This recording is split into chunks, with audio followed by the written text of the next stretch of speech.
성도님들, 참 죄송하지만 제가 당분간 이 공휴일에는 새벽 설교를 좀 쉬도록 하겠습니다. 아마 사택이 다 완성되기 전까지 같습니다. 그래서 내일 그리고 어린이날까지 제가 못 뵙고요. 우리 부목사님들이 설교하시고 다음 주 수요일 날 이제 또 하박국 들고 오도록 하겠습니다. 자, 성도님들, 기도하는 사람들이 가지고 있는 두 가지 고민이 있습니다. 첫 번째 고민은 난 열심히 기도하는데 하나님께서 듣지 않는 것처럼 느껴진다라는 겁니다. 아무리 부르짖어도 하나님은 꿈쩍하지도 않는 것 같고, 그래서 어떤 일도 일어나지가 않습니다.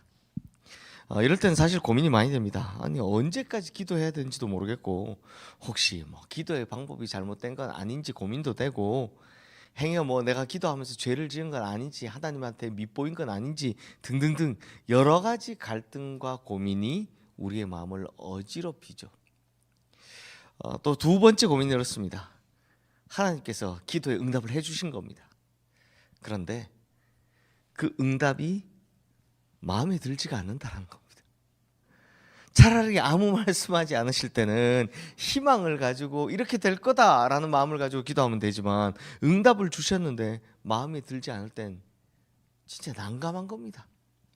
만약 응답이 너무나 마음에 안 들어서 나는 하나님께서 원하시는 대로 할 생각이 없다라고 하면 그때는 더 심각한 딜레마에 빠지게 될 거니까요. 자, 성도님들, 오늘 보게 되는 하박국 선지자의 글, 이 글에서 하박국 선지자는 방금 제가 말씀드렸던 두 가지 고민을 동시에 호소합니다. 자, 먼저 하박국 선지자가 누구냐? 예레미야와 동시대 활약했던 선지자로요. 남유다가 바벨론에 의해 멸망당하기 직전에 활약했던 선지자입니다. 그러니까 혼란하고 또 고통이 가득한 시절, 민족의 아픔을 위해서 하나님 앞에 간절하게 기도했던 선지자가 바로 하박국인데요. 이 하박국 선지자가 가졌던 고민들이 하박국 1장에 잘 나타납니다. 우리 2절 말씀 함께 읽어보겠습니다. 여호와여, 내가 부르짖어도 주께서 듣지 아니하시니 어느 때까지이리까? 내가 강포로 말미암아 외쳐도 주께서 구원하지 아니하시나이다. 자, 응답이 안 된다는 이야기죠. 하박국은 유다 백성들의 죄악 때문에 하나님 앞에서 기도했습니다. 사실 당시 남유다는 백성들로부터 위정자들까지, 영적인 지도자들로부터 정치 지도자들까지, 하여튼 모든 백성들이 다 온갖 우상 숭배에 빠져 살았던 그런 시절이었습니다. 정치인들은 편가르기에 여념이 없었고, 영적인 지도자들은 백성들을 돌볼 생각이 없었습니다. 백성들은 하나님 앞에 무지하기 그지없었습니다. 자, 그리고 3절 4절 말씀도 함께 읽어보겠습니다. 어찌하여 내게 죄악을 보게 하시며 패역을 눈으로 보게 하시나이까? 겁탈과 황포가 내 앞에 있고 변론과 분쟁이 일어났나이다. 이러므로 율법이 해이하고 정의가 전혀 시행되지 못하오니 이는 악인이 의인을 에워쌌으므로 정의가 굽게 행하여 짐이니이다. 자, 더 이상 설명이 필요 없을 정도로 요 구절만 읽어봐도 알 수 있을 법한 심각한 도덕적 타락, 그리고 율법의 붕괴, 이걸 직접 본 하박국 선지자는 하나님, 이 나라를 좀 고쳐주십시오, 이 백성을 좀 불쌍히 여겨주십시오라고 하나님 앞에 간절히 간구했던 겁니다. 그런데 하나님께서는 말씀이 없으신 겁니다. 그래서 선지자가 이렇게 외치는 겁니다. 대체 어느 때까지니까? 왜 아무 말씀 안 하십니까? 성도님들, 우리도 이렇게 답답할 때가 한두 번이 아니죠. 지금 하박국 선지자가 자기 유익을 위해, 자기의 배부름을 위해 기도하는 게 아니잖아요. 자기 잘 먹고 잘 살기 위해 하나님 앞에 간구하는 것도 아닙니다. 하나님의 나라가 바로 세워지기를, 하나님의 공의가 이루어지기를 기도하고 있는 거잖아요. 그러니 기도의 방법과 방향이 잘못된 것도 아닙니다. 그런 건 하나도 없습니다. 그럼에도 불구하고 하나님께서는 하박국 선지자의 기도에 아무런 응답도 하지 않으시는 겁니다. 자, 그렇다면 첫 번째 고민이죠. 하나님께서는 하박국 선지자의 기도를 진짜로 안 듣고 계시는 걸까요? 그렇지 않습니다. 성경을 보면 하나님께서는 언제나 다 듣고 계신다라고 합니다. 대표적인 예로 이스라엘 백성들이 이집트에서 종살이 할 때 그들은 극심한 고통 중에서 430년을 하나님 우리 좀 구원해 주십시오라고 기도를 했습니다. 그렇지만 응답이 없었죠. 그런데요, 응답만 없었지 하나님께서는 다 듣고 계셨습니다. 단지 응답만 하지 않으셨을 뿐입니다. 그들이 기도하는 대로 움직여주지 않았을 뿐이죠. 왜냐하면 인간의 때가 다르고 하나님의 때가 다르기 때문입니다. 하나님께서 움직이실 때, 하나님께서 손을 들어 역사하실 때와 우리가 원하는 때, 우리가 응답받기를 원하는 때가 다르기 때문이죠. 우리는 보통 지금 당장 하나님께서 움직여 주시길 원합니다. 한 번 기도하면 즉시로 빡 이루어지기를 원합니다. 심지어 뭐 그런 거 자랑하는 분도 계시더라고요. 길 가다 기도했는데 뭐 딱 이루어졌다 뭐 이런 거. 하지만 하나님께서는 반드시 그런 분만은 아닙니다. 그런 걸 자랑할 필요도 없습니다. 하나님은 때론 지금은 때가 아니니 기다리라 라고 말씀하실 때가 있습니다. 그러니 성도님들, 기도하는 우리가 반드시 기억해야 될 게 있습니다. 그게 뭐냐? 하나님은 다 듣고 계신다라는 겁니다. 이것만 기억하신다면요, 우리 마음이 한결 편해질 겁니다. 나는 한 가지만 알고 있지만 하나님은 세상의 처음과 끝을 다 아시는 분이시니 반드시 하나님께서 응답하실 때가 있다. 그때가 가장 좋은 때고 그때 열리는 길이 가장 좋은 길이다 라는 걸 믿으셔야 하는 겁니다. 나는 지금 답답해 죽을 지경이지만 하나님은 이 모든 것을 동시에 쳐다보시는, 입체적으로 보시는 분이시다라고 생각하면, 그 믿음이 생기면 이제 마음이 좀 편해지는 겁니다. 그러면 이렇게 기도가 바뀌어야 되죠. 하나님, 가장 좋은 때 가장 좋은 길로 인도해 주십시오. 그러므로 성도님들, 지금 응답이 되든 되지 않든 하나님은 다 듣고 계시니 하나님의 섭리와 계획에 우리 모든 근심들을 다 맡기고 나아가게 되시기를 주님의 이름으로 중요합니다. 가장 중요한 것은 하나님께서 우리가 기도하는 것 하나도 놓치지 않고 다 듣고 계신다는 겁니다. 문제는 기도만 들으시면 참 좋겠는데, 우리 광야 40년 이스라엘 백성들을 봤지만 원망과 불평도 다 듣고 계신다라는 거고요. 반대로 감사하는 마음도 다 듣고 계신다라는 겁니다.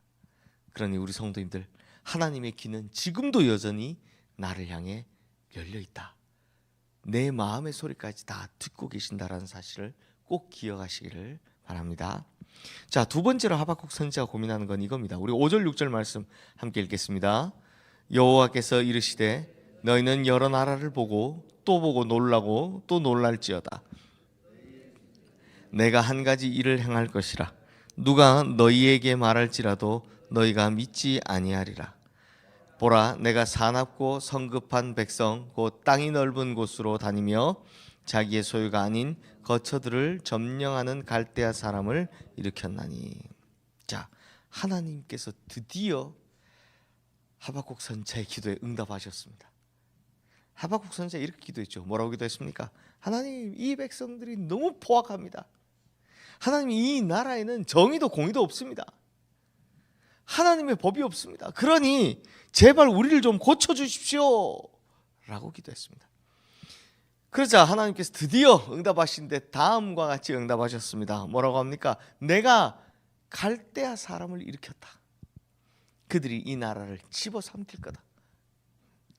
자, 나라를 고쳐달랬더니 지금 하나님 응답이 뭡니까? 나라가 망하게 생겼다 하는 겁니다. 전쟁이 일어나서 싹 다 망할 거라는 겁니다. 그러니 하박국 선지자가 이 하나님의 응답에 동의할 수 없죠. 그러다 보니 따지는 겁니다. 하나님, 제가 우리 백성들의 행태를 고쳐달랬지 언제 악한 민족을 일으켜서 우리 민족을 심판해달라 그랬습니까? 하나님, 왜 이렇게 하십니까? 하나님, 아무리 생각해도 이건 아니지 않습니까? 바벨론이란 저 나라는요, 정말 포악하기 그지없는 나라이고 하나님을 섬기지 않는 자들 중에서도 가장 악한 자들인데, 아무리 우리가 악하다 해도 더 악한 자를 데리고 우리를 심판하시다니, 이게 말이 됩니까? 어떻게 이럴 수 있습니까? 하박국 선지자가 하나님한테 마구 항변하는 겁니다. 그리고 따져 묻습니다. 우리 17절 말씀 함께 읽어보겠습니다. 그가 그물을 떨고는 계속하여 여러 나라를 무자비하게 멸망시키는 것이 옳으니까. 자, 이게 무슨 말입니까? 하나님께서 지금 하시는 일이 옳습니까? 라고 따져 묻는 겁니다. 자, 이것이 기도하는 자가 가지는 두 번째 고민이죠. 뭐였습니까? 응답을 받긴 했는데 응답이 마음에 들지 않는다라는 겁니다. 아유, 하나님께서 우리 기도에 분명히 응답을 하셨는데 그 응답이 마음에 들지 않는 것, 이게 문제입니다. 나는 하기 싫은데 하나님은 하라고 하실 때 문제죠. 성도님들, 그러면 이럴 때 어떻게 해야 됩니까? 내가 원하는 것과 하나님의 응답이 너무나 다를 때 어떻게 하면 좋습니까? 그때 우리가 붙잡아야 할 유일한 한 가지는 순종입니다. 순종. 하나님께서는 온 세상을 창조하시고 다스리는 분이시니 나를 지으신 하나님께서 나를 가장 선한 길로, 좋은 길로 인도하실 것이라고 믿어야 하는 겁니다. 사랑이 많으신 하나님의 은총을 기대하고 전적으로 순종해야 하는 거죠. 이해는 되지 않지만 순종하겠습니다. 전적으로 동의할 수는 없지만 믿음으로 순종하겠습니다. 그러니 하나님, 훗날 시간이 지나면 이것이 하나님의 놀라운 섭리였다라는 것을 꼭 보여주십시오. 확실히 보여주십시오. 이렇게 기도하고 엎드리는 것이 유일한 방법인 겁니다. 성도님들, 오늘 우리는 이 기도의 두 가지 딜레마를 하박국 선지자를 통해서 보았죠. 자, 이거 아마 우리 성도님들에게도 충분히 있음직한, 혹은 겪고 계신, 그 아니면 앞으로 겪게 되실 일일 겁니다. 기도의 응답이 없다, 혹은 기도의 응답을 받았는데 마음에 들지 않는다. 이 두 가지 문제. 그때 정답이 뭐라고요?